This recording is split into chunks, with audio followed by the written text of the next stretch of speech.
అందరికీ నమస్కారం. నేను మీ గోపాలయ్య గారిని. చాలామంది పెళ్ళికి వచ్చినప్పుడు ప్రేమించు కావచ్చు, పెద్దవాళ్ళు కుదిసిన పెళ్ళి కావచ్చు, ఏమండి జాతకంలో మాకు అష్టవర్గు అని విన్నామండి, మేము కంప్యూటర్లో వీటిలో ఆఫీస్లో టైంపాస్ అవ్వదనమాట. హారోస్కోప్ అని కొట్టగానే బోల్డ్ వచ్చేస్తాయి. అందరూ సొంత నాలెడ్జ్ పెట్టుకుని వినేవాళ్ళే. ఏమండి ఈ అష్టవర్గు అంటే ఏమిటి, నాకు ఇన్ని మార్కులు వచ్చాయి, నా నక్షత్రం కలిసిందండి, పెళ్లి చేసేయచ్చా, ఏమేమో అడుగుతారండి. అసలు ఎప్పటిదండి నక్షత్రాలు? అసలు చెప్తానండి. అష్టవర్గు అంటే ఏంటంటే ముందు నాడి అండి. నాడి అనేది ఒక ప్రాణం అన్నమాట. ప్రాణం అంటే భార్య భర్తల మధ్య ఏకనాడి ఉండడం వల్ల శాస్త్రం ఏం చెప్తుందంటే ఒకరు ఉంటారు, ఒకరు ఉండరు, మధ్యలో చాలా గ్యాప్, ఒంటరిగా ఒకరు ప్రయాణం చేయాల్సి ఉంటుంది. కాబట్టి అలాంటివప్పుడు ఏకనాడిని ఒప్పుకోరు. ఏమండి గ్రహమైత్రి బాగుందా అంటే, ఏమండి గ్రహమైత్రి అంటే ఏమిటండి? శారీరకంగా అమ్మాయికి అబ్బాయికి పొంతన కుదరాలండి. చాలామందికి గ్రహమైత్రి బాగా లేకపోతే వీళ్ళ శరీర తత్వాలు ఒకరికొకరు యాక్సెప్ట్ చేయరండి, దగ్గరికి కూడా రానివ్వరు. ఎందుకంటే అదేంటో మరి గ్రహస్థితి, ఆ యొక్క రెండు గ్రహాల స్థితి బాగుండి, రెండు గ్రహాలు ఒకటిదానికొకటి ఫ్రెండ్షిప్గా ఉంటే అమ్మాయిది అబ్బాయిది, అప్పుడు వాళ్ళ మధ్య శారీరకంగా కానీ కాపురం చేయడానికి అనుకూలమైనటువంటి వాతావరణం ఉంటుంది. అప్పుడు వంశానికి పిల్లలు పుట్టడము అవన్నీ ఉంటాయి. దానికే గ్రహమైత్రి అంటారు. అలాగే ఇంకో తమాషా ఏంటంటే నక్షత్రాలండి.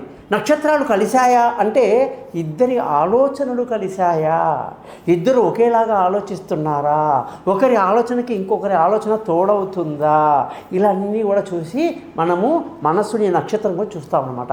మరి నక్షత్రం బాగుందని పెళ్లి చేస్తే నాడీ బాగాలేదు, నాడీ బాగుందని పెళ్లి చేస్తే నక్షత్రం బాగాలేదు, ఇవన్నీ బాగుంటే గ్రహమైత్రి బాగుండదు. ఇలా అష్టవర్గులో 8 కలవాలని రూల్ ఏం లేదు.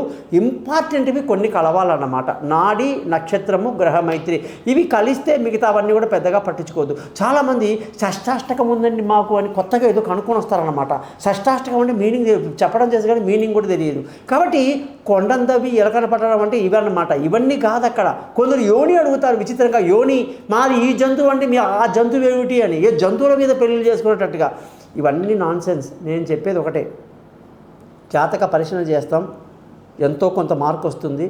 దానిలో కొన్ని పరిహారాలు చేసుకోవటం వల్ల ఖచ్చితంగా ఈ యొక్క నక్షత్రం కలిస్తే, నాడి కలిస్తే, అన్నీ కలిసినా కూడా జాతకంలో పిల్లవాడు పరమ శాడిస్ట్ అని వచ్చిందనుకోండి, దుర్మార్గుడు వచ్చిందనుకోండి, దొంగ వెధవ అని వచ్చిందనుకోండి, తప్పుడు నిర్ణయాలు, నోటు వచ్చిన అబద్ధాలు చెప్పేవాడు, మొండివాడు, ఏ నరకం చూపించేవాడు, అత్తకి వాల్యూ ఇవ్వడు, మామకు వాల్యూ ఇవ్వడు, బంధువులు అంటే అసలు పట్టించుకోడు, అలాంటి వాడి జాతకం ఎంత బాగున్నా ఏం లాభం అండి. అందుకే జాతక పరిశీలన చేయాలి. అలాగే అమ్మాయి విషయంలో గయ్యాలి గంప కావచ్చు, కుటుంబం అంటే ఇష్టం లేకపోవచ్చు, మొగుడంటే వాల్యూ లేకపోవచ్చు, తాలిబొట్టు తీసి అలమారలో పెట్టే రకం కావచ్చు. మరి ఎలాగైతే అలాంటి వాళ్ళకి ఈ పెళ్ళిళ్ళు మంగళవాద్యాలు ఎందుకండి, చక్కగా ఏ రిజిస్టర్ ఆఫీస్లో వెళ్ళి పెళ్లి చేసుకోకుండా. కాబట్టి జాతక పొంతనలో ఖచ్చితంగా నక్షత్రాలు, నాడి, గ్రహస్థితి, గ్రహమైత్రి అన్నీ చూడాలండి. చూసి బాగుంది, జాతక పరిశీలన బాగుందంటే అప్పుడు మనం ప్రొసీడ్ అవ్వాలి. అంతేగాని ఏదో కలిసింది కానీ చేసి మనకున్న నాలెడ్జ్తో మనం వెళ్ళకూడదు. తప్పకుండా మీరు నన్ను జాతకం కొరకు కాంటాక్ట్ చేస్తారని ఆశిస్తూ మీ గోపాలయ్య.